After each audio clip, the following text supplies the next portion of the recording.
मित्रांनो, तुम्हाला माहिती आहे का, महाराष्ट्रामध्ये एक असंही गणपतीचं देवस्थान आहे की जिथे कुठलाही आपण नवस केला की तो पूर्णच होतो असं बोलतात. होय, मी बोलतोय नाशिकच्या नवशा गणपतीबद्दल. असं बोलतात की जेव्हा महाराष्ट्रामध्ये पेशवे का तेव्हा बाजीराव पेशव्यांनी या मंदिराला घंटा भेट दिली होती आणि तेव्हापासूनच या मंदिराला प्रत्येक नवस पूर्ण झाल्यावर घंटा भेट देण्याची प्रथा स्टार्ट झाली.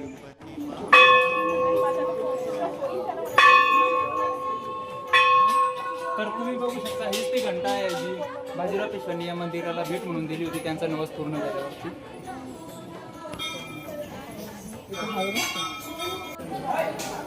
तरी इथे तुम्ही बघू शकता, इथे खूप साऱ्या घंट्या लावलेल्या आहेत आणि या घंट्या याच्यासाठी लावलेल्या आहेत की ज्या पण भक्तांनी गणपतीसाठी नवस केला होता त्यांचा नवस पूर्ण झाला आणि त्यांनी मंदिराला घंटा बांधून त्यांचा नवस केला.